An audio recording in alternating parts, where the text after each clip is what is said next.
ऊपर है उनके सियासी लोगों में कि कोई तसव्वुर भी नहीं कर सकता अपने आप को बेचने के लिए, कोई तसव्वुर भी नहीं कर सकता कि अपने मुल्क को बेचे, अपनी जमहूरियत को बेचे, क्योंकि वहां उनको पता है कि कोई जगह नहीं मिलेगी माशरे में, उनको उनकी सियासत खत्म हो जाएगी। तो आज मैं सारी अपनी कौम को कहता हूं कि ये वो टाइम आ गया है कि आप फैसला करें, अब किधर खड़े हैं। कुरान की आयत है, दरगई के नौजवानों, अल्लाह ने कुरान में हमें कहा है अमर बिन मारूफ व नही अनिल मुनकर। क्या मतलब है इसका? क्या मतलब है? मतलब नहीं तो अभी आपको सबको मतलब पता चल जाएगा। इसका मतलब है कि अल्लाह ने हमें हुक्म दिया है कि अच्छाई के साथ खड़े हो और बुराई के खिलाफ खड़े हो। अल्लाह ने हमें ये नहीं कहा कि तुम न्यूट्रल रह जाओ, ना इधर ना उधर। अल्लाह ने हुक्म दिया है अगर आपने अपने माशरे को बचाना है और ऊपर अजीम मुल्क बनाना है तो आपने बदी के खिलाफ खड़े होना है, जहाद लड़नी है। जब खुलेआम सिंध हाउस के अंदर बंद करके एमएनएस को सिंध की पुलिस लाके पहरा दे और बोरियां पैसे की आए और जमहूरियत का जनाजा निकाला जाए तो सारी कौम के ऊपर लाजिम हो जाता है कि वो खड़े हों सच और हक और अच्छाई के साथ, और इस किस्म की सौदाबाजी के खिलाफ अपनी आवाज बुलंद करें। यह अल्लाह का हुक्म है, ये कुरान की आयत है। और जो मुल्कों की मैं नाम ले रहा हूं, जो मुसलमान भी नहीं, नौजवानों, उन मुल्कों के अंदर उनकी अक्सरियत अच्छाई के साथ खड़ी होती है। किसी की जुर्रत नहीं है किसी सियासतदान की कि वो अपने ज़मीर का सौदा करे। तो मैं सबसे पहले, अब नौजवानों आप ये मेरी जरा बात सुननी है, मैं आज सबसे पहले नून लीग के लोगों से बात कर रहा हूं। नून लीग वालों, तुमने तो आसिफ जरदारी को 2 दफा जेल में डाला है चोरी पे। तुमने तो अपने दौर पे उसके ऊपर करप्शन के अरबों रुपए के जाली अकाउंट्स, फेक अकाउंट्स के केस बनाए हैं।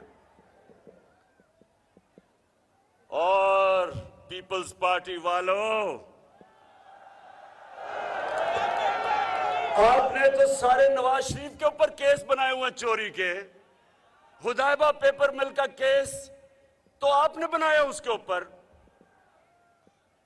आपने, आपके जमाने में जब ये 2008 से 2018 तक जब जो 2 चोरों की हुकूमत थी तो आपने तो एक दूसरे के ऊपर केसेस बनाए थे। तब तो ये चोर थे। और शहबाज शरीफ, आपने जब पेट फाड़ के जरदारी का पैसा निकालना था तो वो चोरी का पैसा था ना। और फिर फजल रहमान, जरा मुझे आप आज जवाब दें,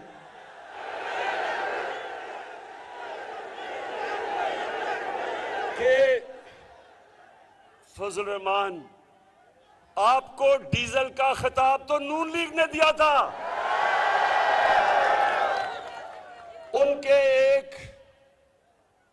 रंगबाज, उसको मैं कहता हूं, बड़ा करप्ट आदमी है, बड़ी बड़ी बड़के मारता है, उसने आपको डीजल इसलिए कहा था कि उसने कहा आपने पीपल्स पार्टी की हुकूमत से डीजल के परमिट लेके बेचे थे।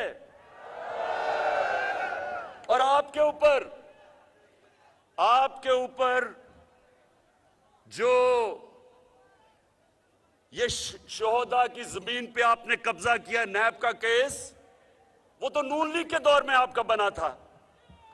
तो सवाल दरगई के नौजवानों, आज अब मैं सबको गवाह बना के इनसे सवाल पूछता हूं कि क्या, सुने जरा ये सवाल, और पाकिस्तान की कौम जो देख रही है, कि क्या चोरी सिर्फ इसलिए बुरी है जब आपका मुखालिफ करता है, लेकिन जब वो आपके साथ मिल जाता है तो चोरी बुरी चीज नहीं है?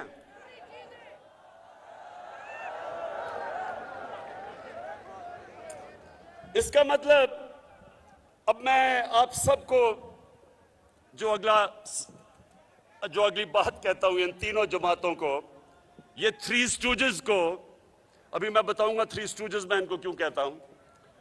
मैं इनको ये, अगला मेरा सवाल है कि देखें, मां बाप का जो दर्जा है वो हमारे दीन में, इस्लाम में बड़ा मुकद्दस है। नौजवानों, हमारा दीन कहता है मां बाप की इज्जत करो। ये क्यों कहता है? इसके पीछे फलसफा है। वो क्या फलसफा है? फलसफा ये है कि जितने भी आपके मां बाप गुनाहगार हों, लेकिन वो हमेशा ये चाहते हैं कि मेरे बच्चे वो गलत काम ना किए जो मैंने किए हैं। मां बाप का प्यार बेलौस होता है। मां बाप हमेशा चाहते हैं कि जो भी मैंने जिंदगी में गलतियां की वो मेरे बच्चे ना करें, इसलिए मुकद्दस है। तो नौजवानों, मैं अब इन तीनों जमातों के मां बाप से पूछ रहा हूं जो इन पार्टियों में हैं, मुझे बताएं, जब आपके बच्चे आपसे पूछेंगे कि जनाब आप तो कहते थे कि जरदारी चोर है, तो वो कहता था शहबाज शरीफ और नवाज शरीफ चोर हैं, और फजल रहमान को डीजल कहते थे, तो आप क्या जवाब देते हैं अपने बच्चों को? आपको मैं सबको आज ये कहना चाहता हूं कि इन लोगों को शर्म आनी चाहिए। ये इस मुल्क से वो करने जा रहे हैं। नौजवानों सुनो मेरी बात, ये मुल्क से वो करने जा रहे हैं जो दुश्मन भी नहीं करता। एक मुल्क के ऊपर आप बमबारी करें, दहशतगर्दी की जंग लड़ें, जंग भी हार जाएं, वो माशरा फिर भी खड़ा हो जाता है। जापान के ऊपर 2 एटम बम गिरे थे दूसरी जंग अजीम में, वो फिर खड़ा हो गया। माशरे कभी भी जंग हारने से खत्म नहीं हुआ आज तक, लेकिन माशरे को अगर आपने तबाह करना है, उसकी अखलाकियात तबाह कर दो, उनको अच्छे बुरे की तमीज खत्म कर दो। इसलिए ये आयत है अमर बिल मारूफ, इसलिए अल्लाह ने हमें हुक्म किया है कि अच्छाई के साथ खड़ी हो और सब बुराई के खिलाफ जिहाद करो। आपकी बेहतरी के लिए, माशरे की बेहतरी के लिए, माशरे को जिंदा रखने के लिए। ये जो लोगों के चोर, लोगों के चोरी के पैसे से जमीर के सौदे कर रहे हैं, ये हमारे माशरे में, मैं फिर से कहता हूं, ये वो करने जा रहे हैं इस मुल्क के साथ जो कोई दुश्मन भी नहीं कर सकता। इस मुल्क की इखलाकियात तबाह करने जा रहे हैं कि वो लोग जो पब्लिक के नुमाइंदे हैं, एमएनए जो होता है वो पब्लिक से वोट लेके आता है, पब्लिक रिप्रेजेंटेटिव कहता है, पब्लिक के मफादात की हिफाजत करने आता है। तो जब वो जाके अपने जमीर को बेचता है, तो वो तो उसके बाद आप कैसे रोकेंगे किसी को चोरी करने से? वो कहेंगे जी लीडर तो सारे चोरी कर रहे हैं और हमें कह रहे हैं सीधे रास्ते पे चलो। कौम की जब अखलाकियात खत्म होती है, कौम मेहनत करना छोड़ देती है। क्यों कोई मेहनत करे जब चोरी में पैसा है?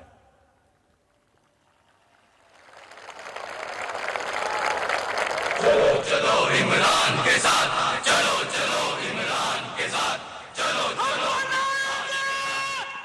मैं अब आज दरगई आपके सामने अपने जो एमएनएज, जिनको ये करोड़ों रुपए दे के, रिश्वत दे के खरीदने की कोशिश कर रहे हैं, मैं अब उनसे मुखातिब हूं। देखो, मेरे जो गलती कर बैठे एमएनएस। देखें, एक पार्टी का सरबराह आपकी बाप की तरह होता है।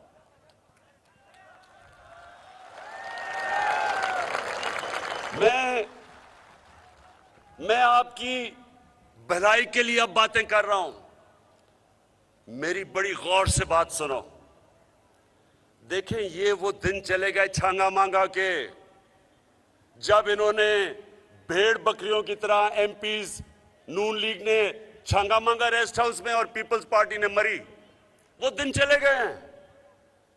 तब तो आप दोनों करप्ट थे, तो लोगों तब तो आपने अभी करप्शन में इतना नाम नहीं कमाया था, तो लोगों ने तो यह समझा कि इक्तदार की वजह की जंग चल रही है।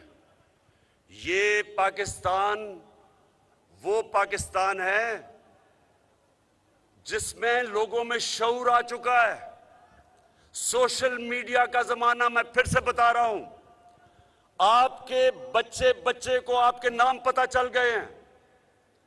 आपको सबको पता चल गया है कि आपने अगर पार्टी को छोड़ा तो सिर्फ और सिर्फ आप पैसे लेके छोड़ेंगे। आप जितना मर्जी कहें कि जी मेरी ज़मीर जाग गया है और मैंने फैसला किया इन चोरों के साथ मिलने का, लोग आपकी बात नहीं मानेंगे। आप जितना भी कहेंगे जी इमरान खान बड़ा बुरा आदमी है, होगा बड़ा बुरा, लेकिन लोग आपकी बात नहीं मानेंगे। लोग सब समझेंगे कि अब आपने अपने आप को बेचा है।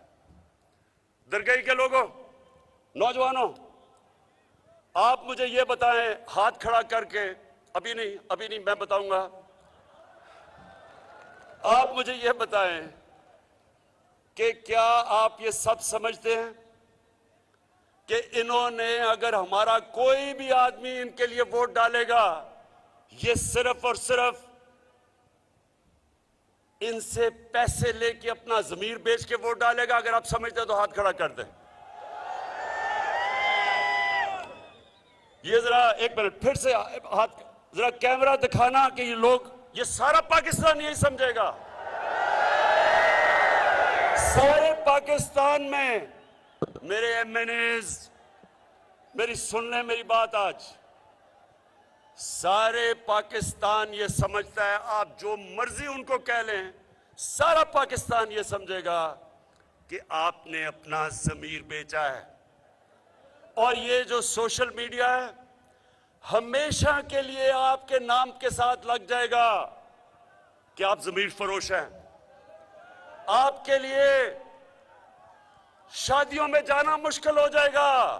आपके बच्चों से लोग शादियां नहीं करेंगे।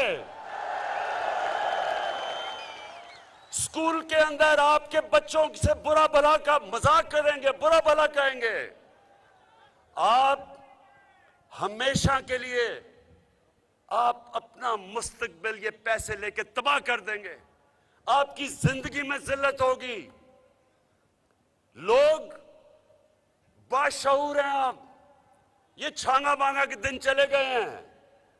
लोगों ने आपको माफ नहीं करना, क्योंकि लोग ये जो थ्री स्टूजेस हैं, इनकी शक्लें जानते हैं 35 सालों से।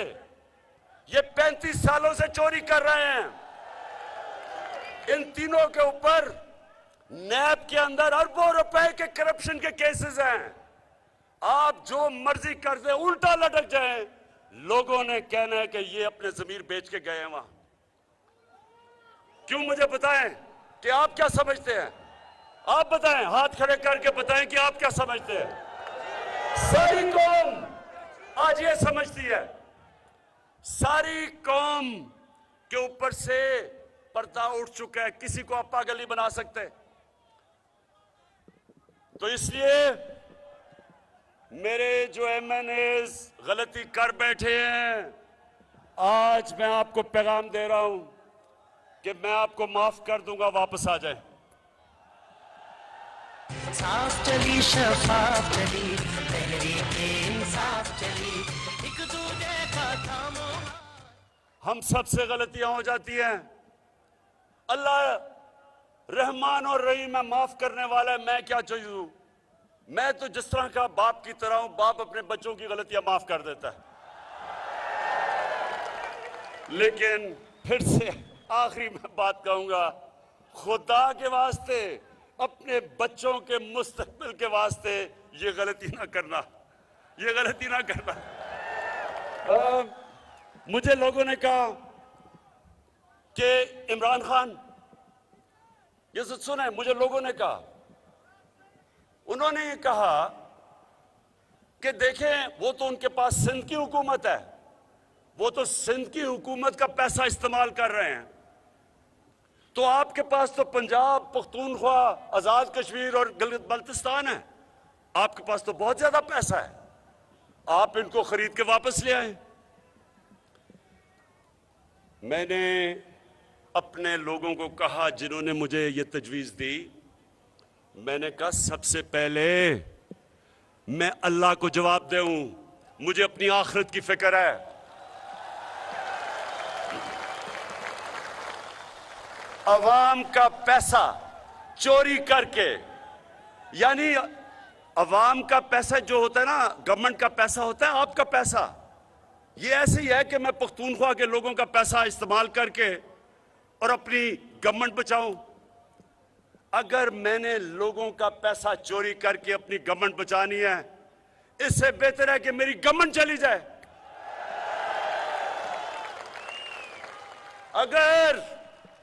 अगर मैंने अपने जमीर का सौदा करके रिश्वत देनी है एमएनएस को, मैं लानत भेजता हूं ऐसी हुकूमत को।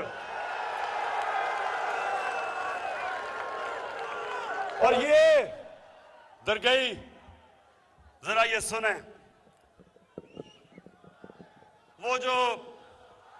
वो कौन है? अच्छा ये मुझे बताए, वो कौन है जो सूट पहन के, टाई लगा के, वो बड़ी बड़ी टोपी पहन के फिरता है पाकिस्तान में? वो कौन है? ये वो है? नहीं, ये डीजल नहीं है, ये वो आदमी है। सुने जरा, ये इसने मुझे तजवीज दी है, सुने जरा, इस बेशरम ने मुझे तजवीज दी है कि इमरान खान आपको एब्सोल्युटली नॉट नहीं कहना चाहिए था।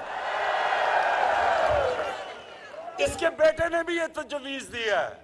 और फिर इसने कहा है, दरगई में नौजवानों, बेशर्मी की इंतहा देखो, कहता है कि यूरोपियन यूनियन के एम्बेसडर्स ने, उनकी आपको तनकीद भी करनी चाहिए थी।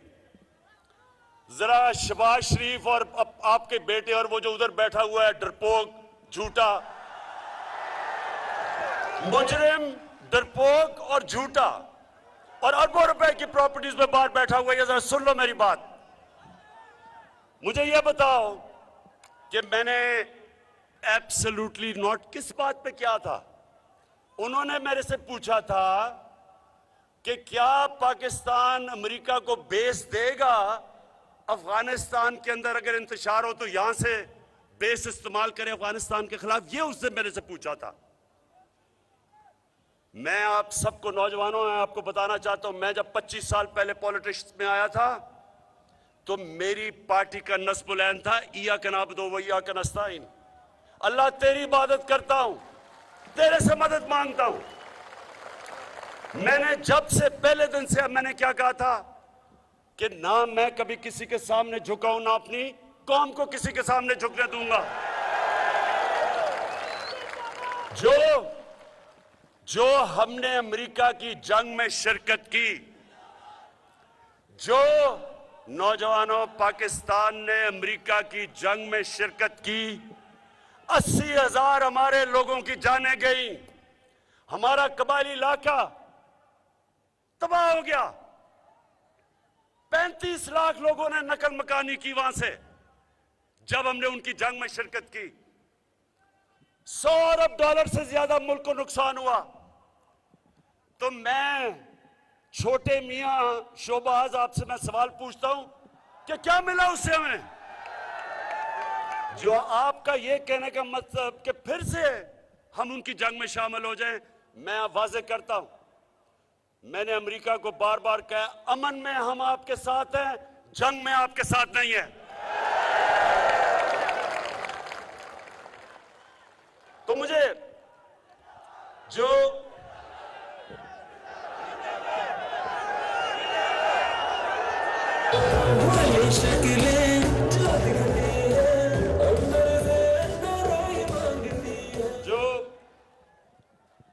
जो शहबाज शरीफ ने यूरोपियन यूनियन की बात की, एम्बेसडर्स की, जरा गौर से सुन लें।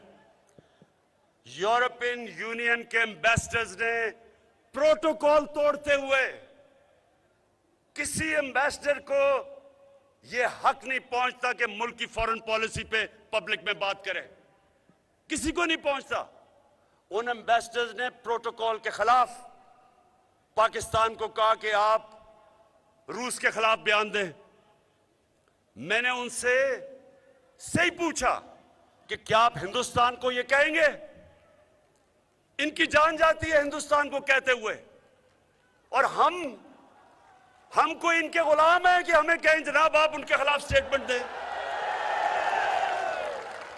इन्होंने प्रोटोकॉल के खिलाफ बात की तो शहबाज शरीफ और इसका बेटा कहता दरगई, कहता कि इमरान खान ने बड़ी गलत काम किया कि उसने गोरों के सामने ये बात कह दी। शहबाज शरीफ, आपकी जो सबसे बड़ी खासियत वो पता क्या है? क्या है इसकी?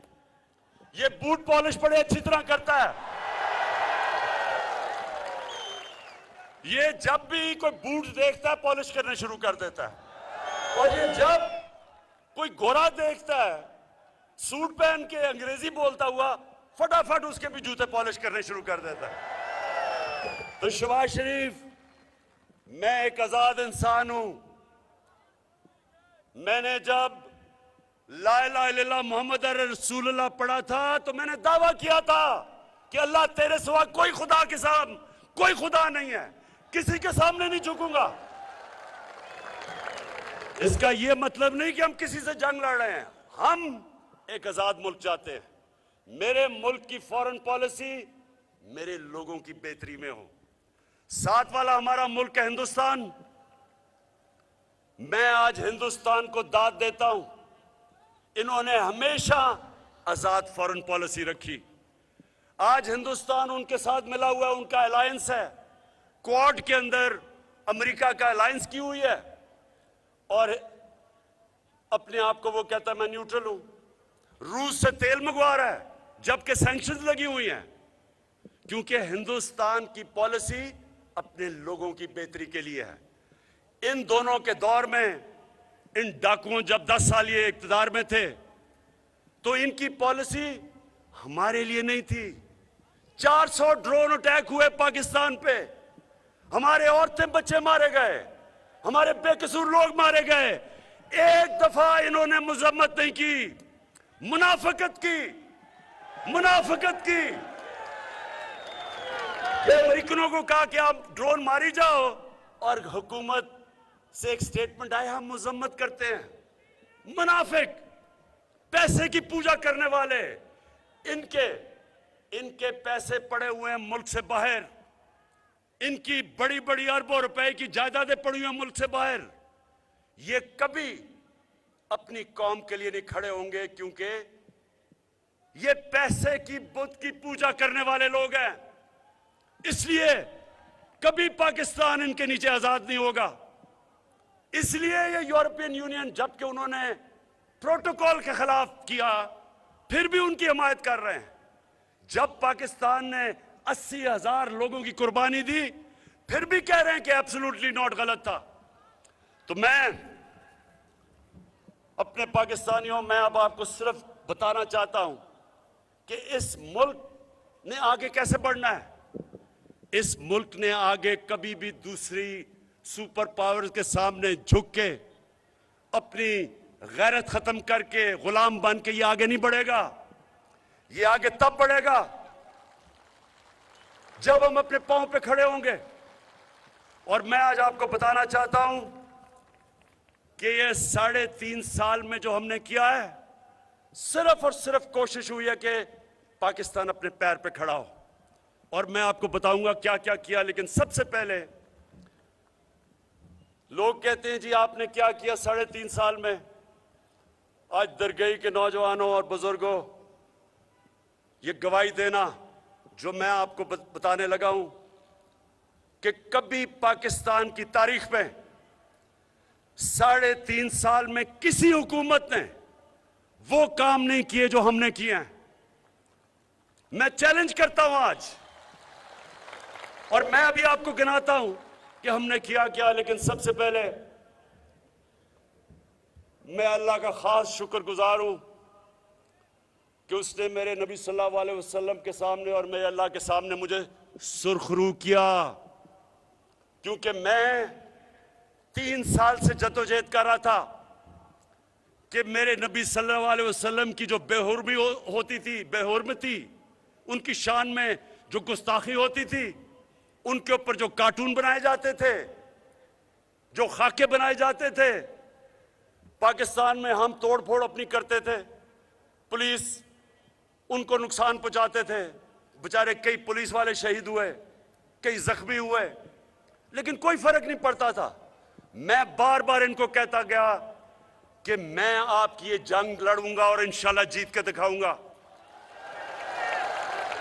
और मेरी टीम, मेरे फॉरेन ऑफिस, मेरी टीम, हमने हर फोरम पे यूनाइटेड नेशंस में जाके मैंने तकरीर की। पहली दफा जब भी मैंने यूएन में तकरीर की, मैंने बात की जो इस्लामोफोबिया, यानी जो इस्लाम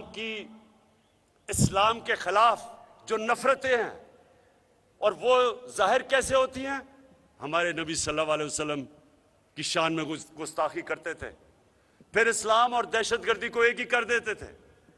तो मैंने हर फोरम पे मैंने अपनी आवाज बुलंद की, और मैं इसलिए अपने अल्लाह का शुक्र अदा करता हूं कि मैं अपने नबी और अपने अल्लाह के सामने सुरखरू हुआ कि पहली दफा यूनाइटेड नेशंस ने रेजोल्यूशन पास की कि 15 मार्च हर साल दुनिया में यूनाइटेड नेशंस में इस्लामोफोबिक के खिलाफ दिन बनाया जाएगा। मैं अब ये सवाल पूछता हूं, फजल रहमान, 30 साल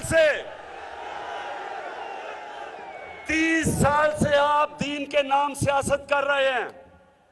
मुझे बताएं कि कभी आप इसके करीब भी पहुंचे? कभी आपने बाहर जाके बात की? मुझे ये दोनों जमातों के सरबराह बताएं कि 30 साल से आपको मौके मिले यूनाइटेड नेशंस में जाके बात करें जो मुसलमानों पे जुल्म हो रहा है, कभी आपके मुंह से इस्लाम का भी नाम निकला?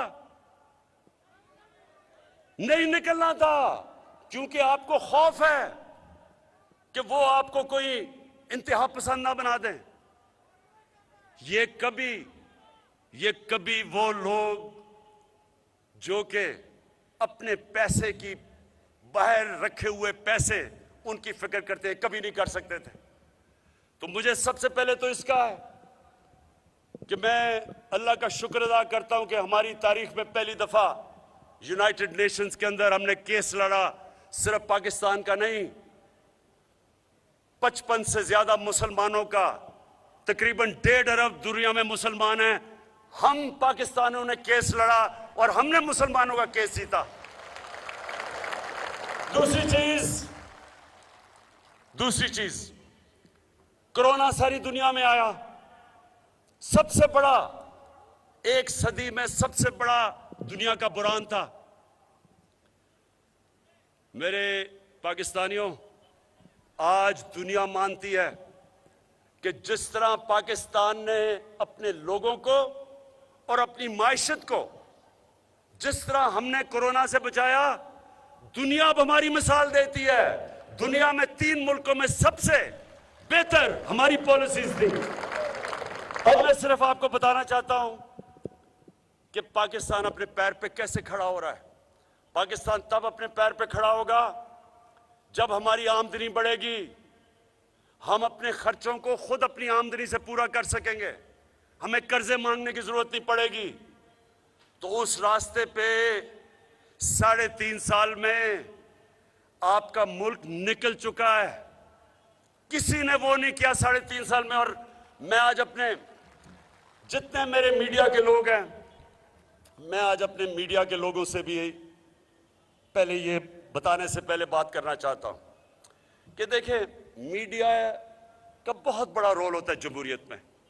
मीडिया का काम होता है लोगों को शऊर पैदा करे।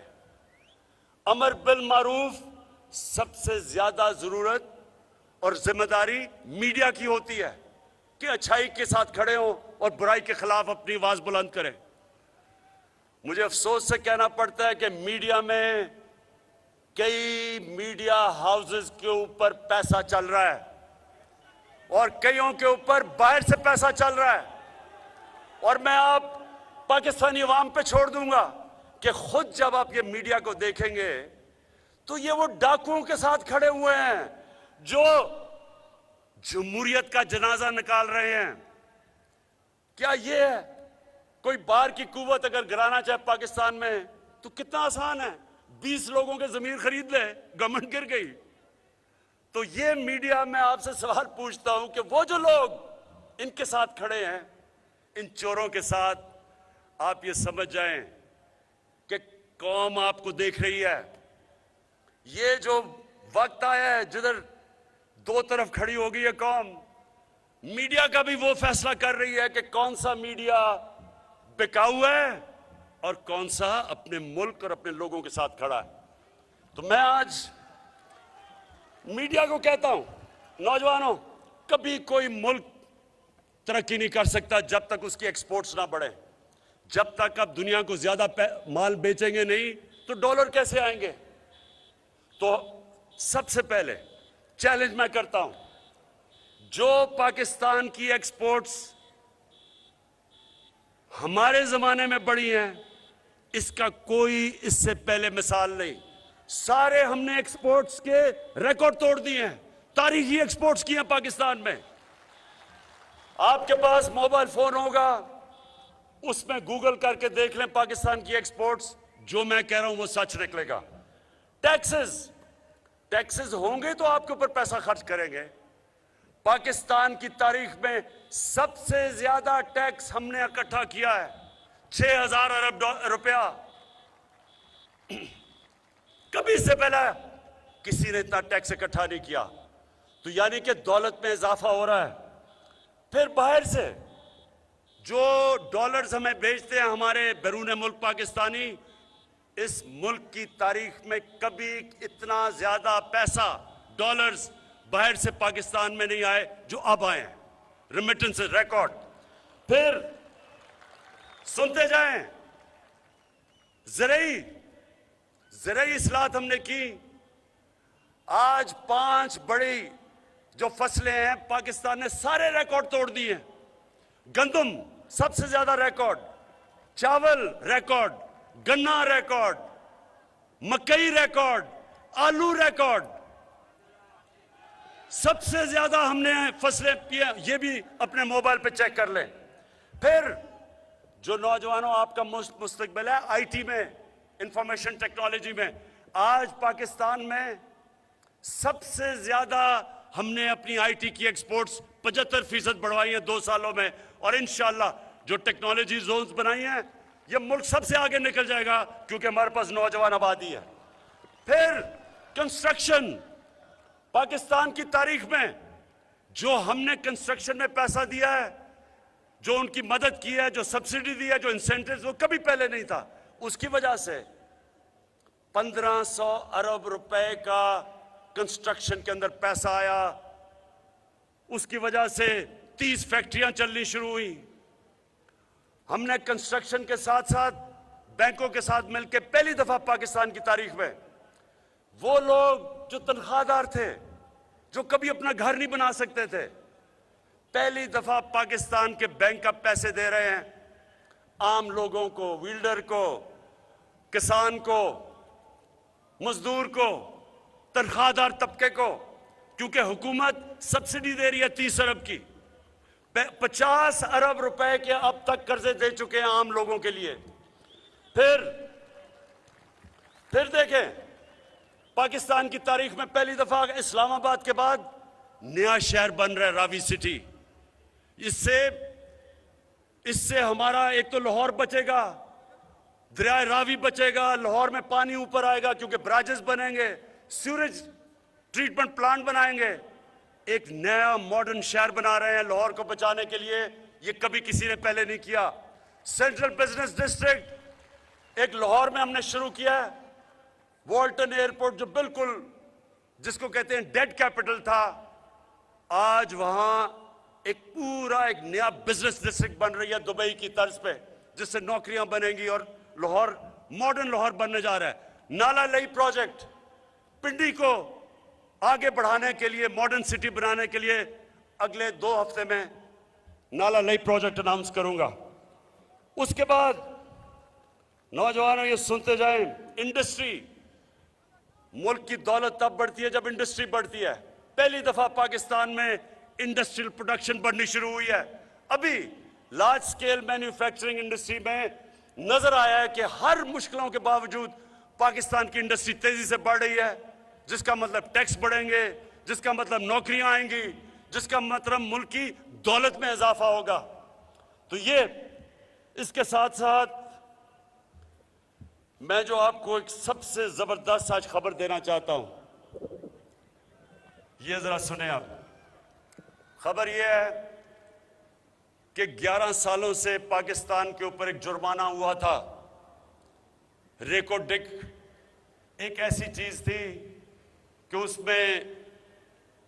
उसमें पाकिस्तान ने जो हमारा इख्तिलाफ हुए, इंटरनेशनली पाकिस्तान के ऊपर 6 अरब डॉलर का जुर्माना हुआ और वो इंटरेस्ट लग गया।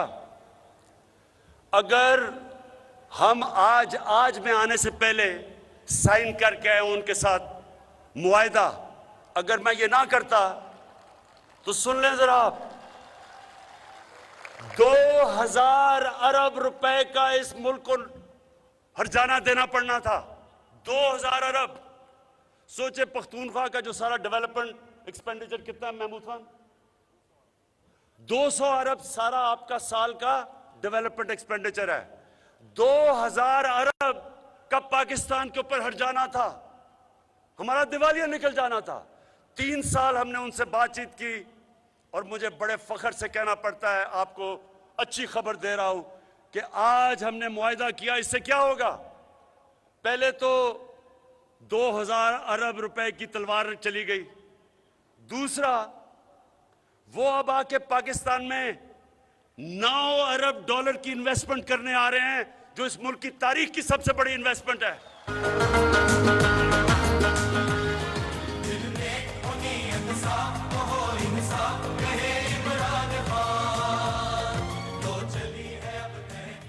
तो ये खास तौर पे आज मैं अपने बलूचिस्तान को खुशखबरी सुनाना चाहता हूं, क्योंकि इससे जो पैसा बलूचिस्तान में आएगा, मुझे खुशी ये है कि बलूचिस्तान पीछे रह गया और अब असल फायदा बलूचिस्तान को होगा।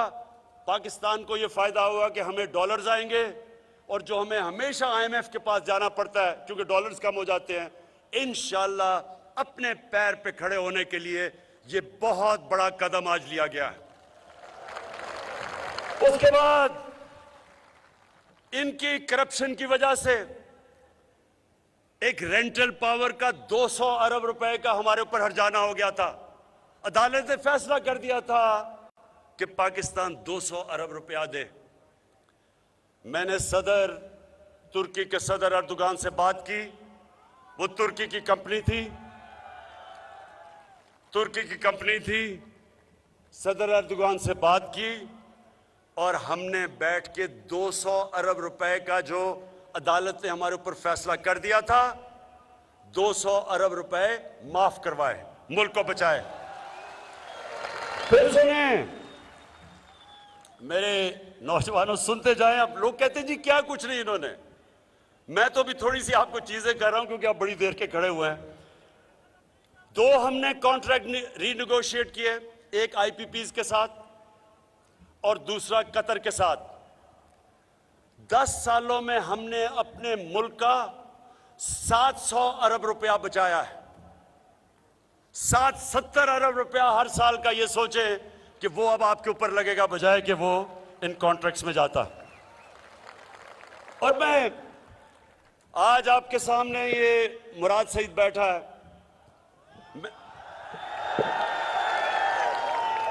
मैं इसको आज आप सबके सामने खराज तहसीन पेश करना चाहता हूं और मैं ये चाहता हूं कि मेरे जो सहाफी हमारे जबरदस्त हैं पाकिस्तान में, जरा ये गौर से मेरी अब बात सुने। फर्क क्या होता है कि जब एक हुकूमत, एक ईमानदार हुकूमत आती है और जो करप्ट हुकूमत होती है, फर्क क्या उसमें होता है? आप और मैं अपने सहाफियों को भी कहूंगा कि एनएचए की वेबसाइट पे चले जाए, आपको एक बहुत बड़ा धचका लगेगा कि जो 2013 में एनएचए ने सड़कों के ऊपर कॉन्ट्रैक्ट दिए थे, जो 2021 में हमारी हुकूमत ने कॉन्ट्रैक्ट दिए हैं। अब सोच लें कि 2013 और 2021 में कितनी महंगाई हुई है, तो हमारा तो बहुत महंगे होने चाहिए थे। आपको हैरत होगी कि जो कॉन्ट्रैक्ट 2021 में तहरीक इंसाफ की हुकूमत में साइन हुए, कितना फर्क था? यानी 1 किलोमीटर के ऊपर पता चला है कि 2021 में 24 करोड़ रुपया फी किलोमीटर कम हुआ है 21 में। और इसका जरा आप सोच लेंगे।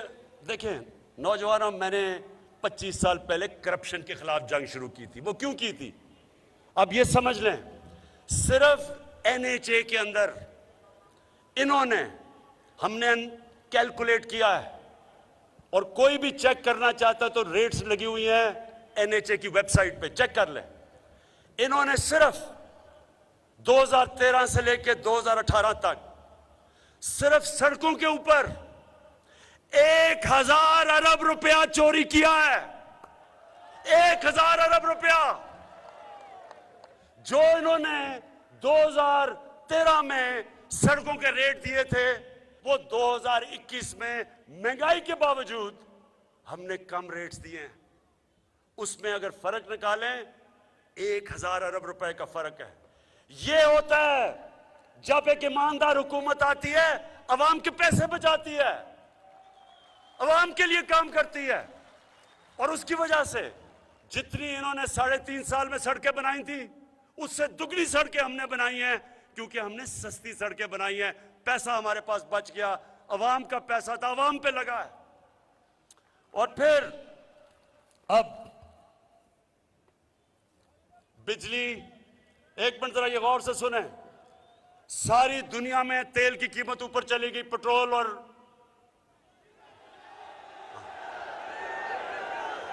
मैं नहीं कह रहा, पेट्रोल और अब सारी दुनिया में इनकी कीमत ऊपर गई। पाकिस्तान वो मुल्क है जिसने बजाय 20 रुपए कीमत बढ़ाने के 10 रुपए कीमत कम की। क्यों की? क्योंकि जो हमने ज्यादा टैक्स से पैसा इकट्ठा किया, हमने उससे इस्तेमाल किया अपने अवाम को बोझ कम करने के लिए। आज आप हैरान होंगे, दुबई में जिधर उनकी जमीन से तेल निकलता है, आज पाकिस्तान में जो पेट्रोल है वो दुबई से सस्ता है। हमारा आज जो पेट्रोल है हिंदुस्तान में 70 रुपए ज्यादा महंगा है लीटर। बर्तानिया में 150 रुपए ज्यादा महंगा है। आज पाकिस्तान में 150 रुपए का लीटर है, क्योंकि गवर्नमेंट सब्सिडी कर रही है। हमने टैक्स से पैसा इकट्ठा करके 5 रुपए यूनिट बिजली आपकी कम की है और 10 रुपए पेट्रोल और फजल रहमान को कम किया। अच्छा अब आ जाए, मेरा चैलेंज है, मैं खत्म करने लगा हूं। अब मैं सुने, जरा सुने नौजवानों, थोड़ा मुझे पता अब 11 बजे के बैठे हुए हैं, सुने जरा। मेरा कोशिश ये थी कि मैं पाकिस्तान को मदीना के रियासत के उसूलों पे खड़ा करूं। फलाई रियासत 25 साल पहले मैंने जब पार्टी शुरू की थी, मैंने कहा था कि इस्लामी फलाई रियासत जो कि मदीना के तर्ज पे थी। आज मेरा दावा है कि इस मुल्क की तारीख में किसी ने अवाम के लिए वो काम नहीं किए जो हमारी हुकूमत ने किए। सबसे पहला हेल्थ कार्ड। हेल्थ कार्ड हमारे जो ये हुक्मरान थे,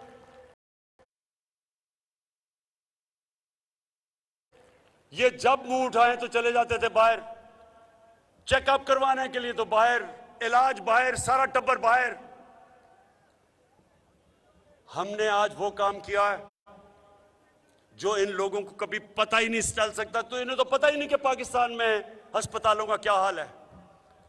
पहली दफा, और ये दुनिया में शायद ही किसी मुल्क में हो, हर खानदान को, जो सूबे हमारे साथ हैं, हर खानदान को 10 लाख रुपए की हेल्थ इंश्योरेंस। लेकिन सिर्फ 10 लाख रुपए की हेल्थ इंश्योरेंस नहीं है, किसी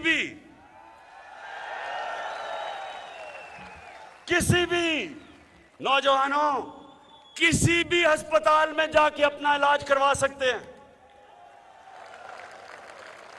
कभी हमारे मजदूरों ने, किसानों ने, कभी गरीब खानदान ने सोचा था कि महंगे से प्राइवेट हॉस्पिटल में जाके उनका इलाज होगा? आज हो रहा है। आज प्राइवेट अस्पताल में जा रहे हैं हमारे गरीब लोग, क्योंकि पहली दफा इस मुल्क की तारीख में हेल्थ इंश्योरेंस आई है। और ये आप देखते रहे, सबसे ज्यादा जरूरी होती है सेहत। और मैंने अपने लोगों की, जब से मैंने सियासत शुरू की थी, मैं ये चाहता था कि एक दिन सबसे पहले मैं अपने मुल्क के लोगों की सेहत, कि मुश्किल वक्त में गरीब खानदान है, घर में बीमारी होगी, बच्चा बीमार है, माँ बाप बीमार हैं, पैसे नहीं हैं, अब किसी को फिक्र नहीं होगी, क्योंकि आपके घर में 10 लाख की हेल्थ इंश्योरेंस होगी, कहीं भी जाके अपना इलाज करवा लें। ये सबसे बड़ी हमारी कामयाबी। फिर पनाहगाह।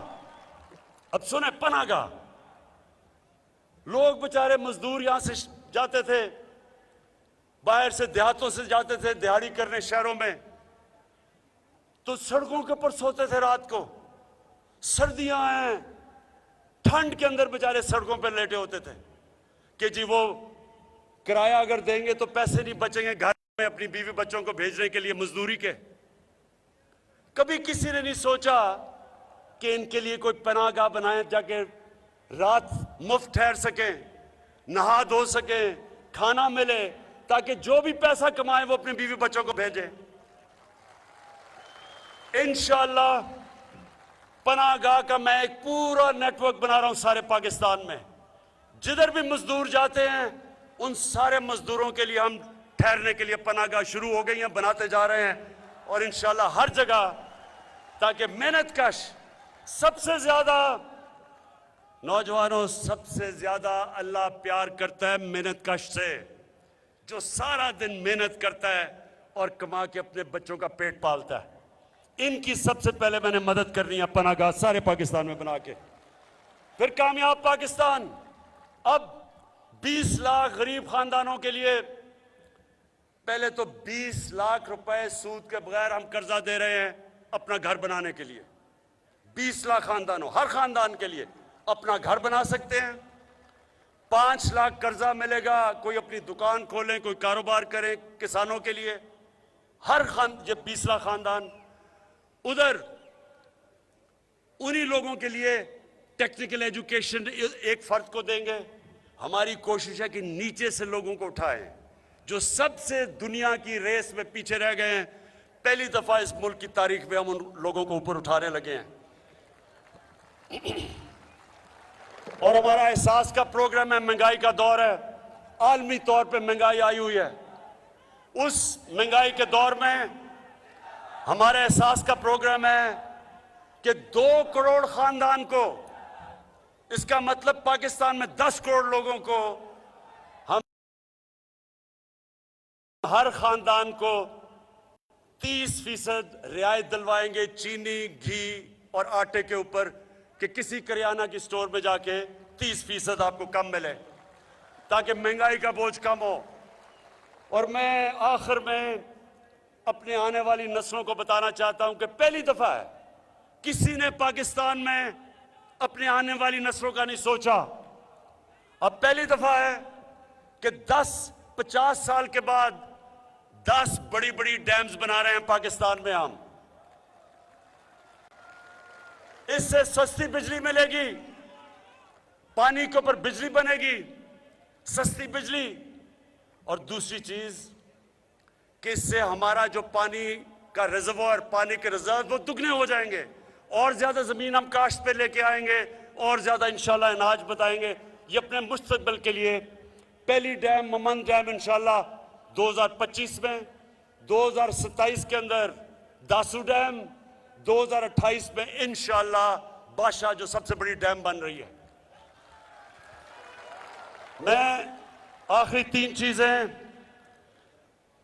पहली दफा किसी हुकूमत ने अपनी आने वाली नस्लों के लिए मुल्क में शजरकारी शुरू की, मौसम की तब्दीली को की जंग लड़ने के लिए। दुनिया आज पाकिस्तान को समझती है कि जो क्लाइमेट चेंज में पाकिस्तान ने कदम उठाए हैं, बरतानिया के प्राइम मिनिस्टर ने यूनाइटेड नेशंस में मिसाल दी पाकिस्तान की कि ये वो मुल्क है जो दुनिया में रास्ता दिखा रहा है अपनी आने वाली नस्लों के लिए। और फिर जो मैं आपके लिए, पख्तूनख्वा के लिए लोगों को खास तौर पे कहना चाहता हूं कि टूरिज्म, ये मेरा आपसे वादा है कि पाकिस्तान को मैं दुनिया का टूरिज्म का सेंटर बनाऊंगा। शुरू कर रहा हूं मैं स्कर्दू से। स्कर्दू इंशाल्लाह दुनिया का स्कीइंग कैपिटल बनेगा, इंटरनेशनल एयरपोर्ट बन चुका है। ये वो मुल्क है जिसमें अल्लाह ने इतना कुछ दिया है, लेकिन जो लोग अपनी छुट्टियां सारी लंदन में गुजारे, उनको क्या पता कि पाकिस्तान में अल्लाह ने क्या क्या नेमतें दी हैं। इंशाल्लाह ये अगर कोरोना ना होता तो अब तक जो मैं सोच रहा हूं कि पाकिस्तान टूरिज्म का दुनिया का सेंटर बन चुका होता। इंशाल्लाह मेरी ये कोशिश रहेगी कि इस मुल्क को दुनिया का सेंटर बनाऊं। और मेरे आपके लिए, सबके लिए आखिर में सुन रहे, पाकिस्तान की तारीख में पहली दफा एक तालीम का निसाब हम लेके आए हैं 5वीं क्लास तक। इसका क्या मतलब है कि अब तक इंग्लिश मीडियम पैसे वाले बच्चों के लिए, उर्दू मीडियम अवाम के लिए, और फिर दीनी मदरसे वो भी लोगों के लिए, लेकिन अच्छी अच्छी नौकरियां तो इंग्लिश मीडियम बच्चों के लिए थी।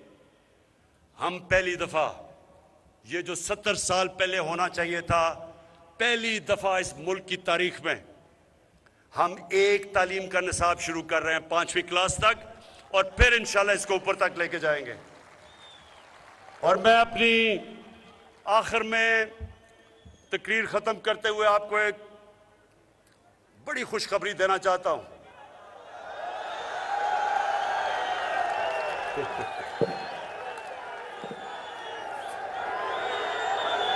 खुशखबरी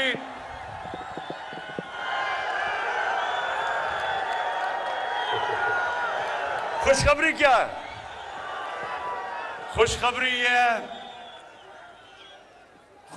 ये है मेरे नौजवानों। अच्छा नहीं, खुशखबरी बाद में चलाऊंगा, ये पहले बात कर दूं कि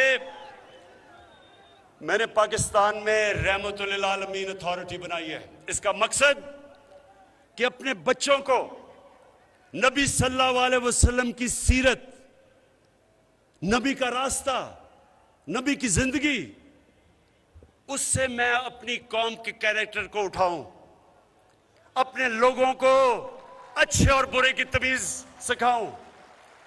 नबी सल्लल्लाहु अलैहि वसल्लम की जो सीरत है वो हम अपने स्कूलों से शुरू कर रहे हैं, यूनिवर्सिटीज के अंदर रिसर्च करवा रहे हैं, डिबेट्स करवाएंगे। मैं सिर्फ एक चीज चाहता हूं कि मेरे मुल्क के नौजवानों को पता हो कि दुनिया का सबसे अजीम लीडर नबी सल्लल्लाहु अलैहि वसल्लम, उसने कैसे इंसानों को तब्दील किया था, उसने कैसे मदीना में इंसानों के कैरेक्टर बदले थे। उसने कैसे इंसानों को तब्दील करके दुनिया की इमामत करवाई थी, उसने कैसे छोटे से लोगों को अजीम लोग बना दिया, उसने कैसे, जो मौलाना रूमी कहते हैं, मौलाना रूमी कहता है नौजवानों, कहता है अल्लाह इंसानों को कहता है कि मैंने तो तुम्हें पर दिए थे, तो क्यों चूंटियों की तरह जमीन पे रेंग रहे हो। नबी सल्लल्लाहु अलैहि वसल्लम ने इंसानों को पर दे के अजीम कौम बनाया था। ये मेरा मकसद है। ये 70 साल पहले रहमतुल्लाह आलमीन अथॉरिटी बननी चाहिए थी, जो हमने अब बनाई है, और इंशाल्लाह तरबियत करेंगे अजीम कौम बनाने के लिए। तो जो मैं आपको खुशखबरी ये सुना रहा हूं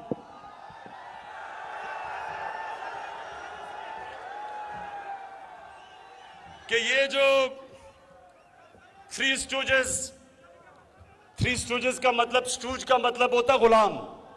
ये जो तीनों गुलाम हैं, थ्री स्टूजेस, इन्होंने बड़ी ज्यादा साजिश करके, पैसा इकट्ठा करके, बाहर के लोगों के घुटने दबा दुबू के, पांव पकड़ के, जूते पॉलिश करके, तो कहा कि किसी तरह बस इमरान खान को, ये देखे ना, ये तो आपकी बात नहीं मानेगा, हम आपके गुलाम हैं, हम आपकी खिदमत करेंगे। तो इन्होंने बड़ा जोर लगा के ये साजिश की। तो मैं जब आखिरी वर्ल्ड कप खेलने गया था, नौजवानों, 5 वर्ल्ड कप खेला था, 3 में कप्तान था, लेकिन आखिरी वर्ल्ड कप जाने से पहले, आप अखबार पढ़ निकाल लें, पुराने अखबार, मैंने जाने से पहले कहा था कि ये वर्ल्ड कप मैं जीत के आऊंगा। मेरी वो पुरानी टीम से पूछ ले, आधे वर्ल्ड कप के ऊपर हम बिल्कुल नीचे थे, मेरी टीम घबराई हुई थी कि जी हम वापस जाएंगे, अंडे मारेंगे लोग। मैं उनको तब पूछने कभी टीम से, मैं सारा वक्त उनको कहा कि ये वर्ल्ड कप हम जीत के आएंगे। कामयाबी तो अल्लाह देता है, कामयाबी नौजवानों अल्लाह देता है, लेकिन मेरा दिल कह रहा है, थ्री स्टूजेस, मेरी आज बात सुन लो, ये तुम मैच बड़ी बुरी तरह हारने लगे हो। सभी मजबूत, बहुत मजबूत, तो हम आजाद रहे, इंसाफ जो हो बुनियाद, तो मुल्कों को रहे, तो पाक जमी मजबूत, बहुत मजबूत, तो हम। वज़ीर आज़म इमरान खान दरगई में जलसा आम से खिताब कर रहे थे। उन्होंने कहा कि कौम के सामने ज़मीर के सौदे हो रहे हैं। उन्होंने कहा कि कौम को फैसला करना होगा कि वो किधर खड़ी है। कौम पर लाजिम है कि वो हक और सच का साथ दे। साबका अदवार में जरदारी पर करप्शन के मुकदमात बने। ऑपोजिशन वाले मुल्क के साथ वो करने जा रहे हैं जो कोई दुश्मन भी नहीं करता। उनका कहना था कि माशरे जंगों से नहीं, बुरी इखलाकियात से तबाह होते हैं।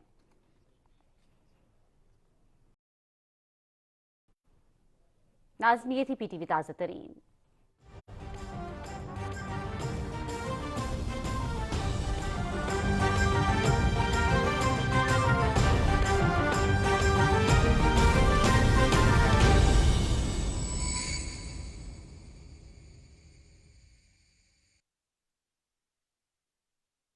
As a founding member of the OIC, Pakistan has played a vital role in promoting unity amongst the member states and successfully hosted many OIC events.